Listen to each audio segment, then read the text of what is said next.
I hate when people call me when I'm doing a YouTube video. That's why I prefer to do this at night. But anyway, yeah, this was his first album released in his label.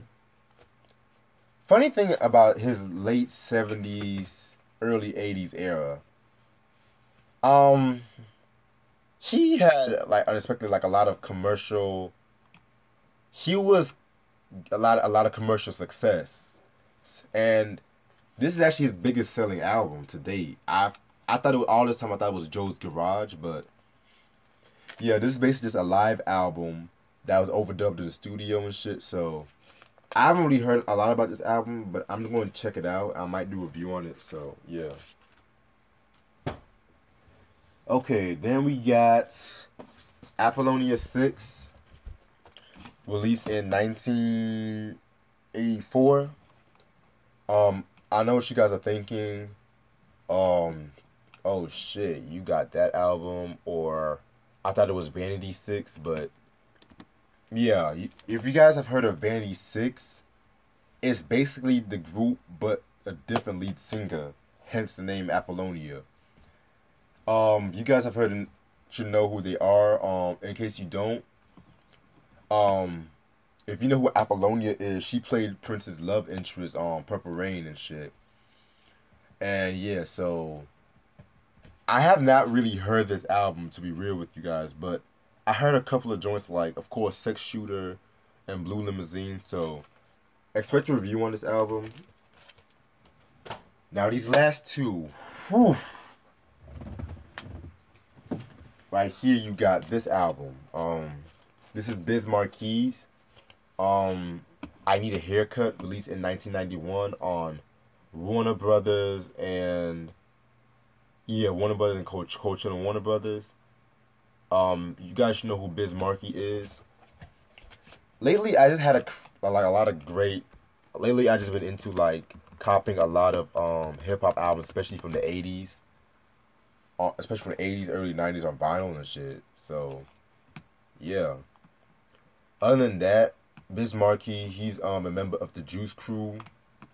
He dropped his debut album Going Off in 1988, which in my opinion is probably my favorite album from him. Just that raw, dirty production, the mixing, like it was just dirty as hell. But then he dropped on The Biz Never Sleeps, which is another good album. In that album, that's when he started doing the beats himself and shit like that. And yeah, then he dropped this album. And the crazy thing too, this is actually the original copy, because if you look here, if you can see the song Alone Again, which I'm gonna get into that in a minute. Singles album is known for, it came out with two singles. What Comes Around Goes Around, which has I consider that a sequel to Just a Friend, if you ask me. And Toilet Stool Rap. Like nigga rapping about taking a shit. Only Biz Markie. This album is very, very underrated. You don't hear a lot of people talking about this album. Like, the production him and Cool V was doing. Cause I gotta give a shout out to my dude, Immobilarity One, cause he recommended me checking this album out. And it was like the samples they would pick. Like, I was surprised like many rappers used those samples like in the mid to late 90s, cause he was telling me about that shit. And just the fucking vibe of this album was dope as hell.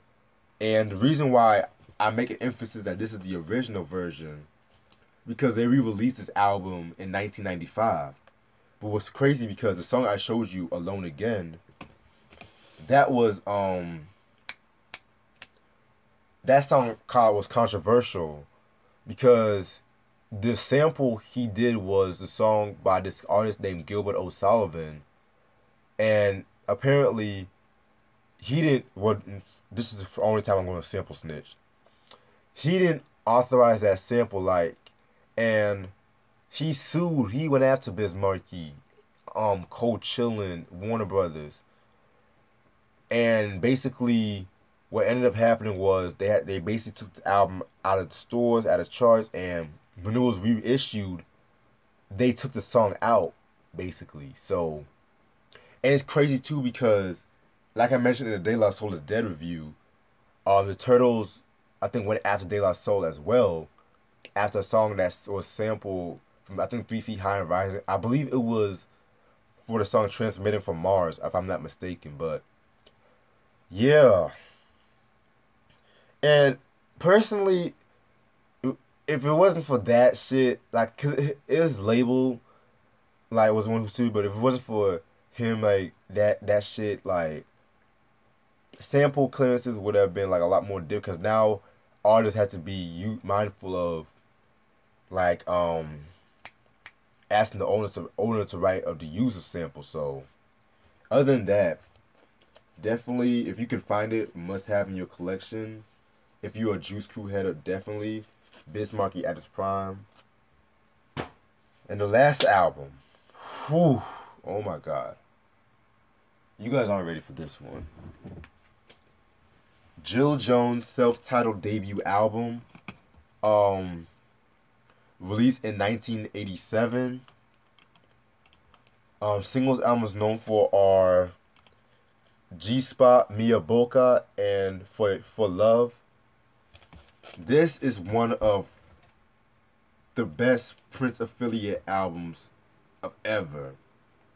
Probably top 3 and shit like that. If you guys don't know who Jill Jones is, she's a singer. Basically, she got her start as a backup vocalist for Tina Marie, cause her mom managed her. She met Prince like around the early '80s, and she was opening for him during like the Dirty Mind tour. And basically, she got into as a backup vocalist, especially during the 1999 era. And for all of you guys who don't know, if you've seen Purple Rain, she was the waitress, the blonde waitress that was kind of giving Apollonia like a hard time, kind of. So, yeah. And so when Prince had his own record label, he basically did all the album, all the production, almost all. And this album came out. This is a... I've been looking forever for this album for a decent price. I got it for about 16 bucks and shit. Like, this is a very, very, very, very, very, very, very good album. Like, has that 80s, like, nighttime underground pop kind of sound. Especially, like, with Prince producing it. Like, 1987 was Prince's artistic peak. Well, 87 to 88. Like, he was, like, his artistic peak at that time, in my opinion. So, very dope album and shit. Songs like Violet Blue, All Day, All Night. Check the Prince version of that song, by the way.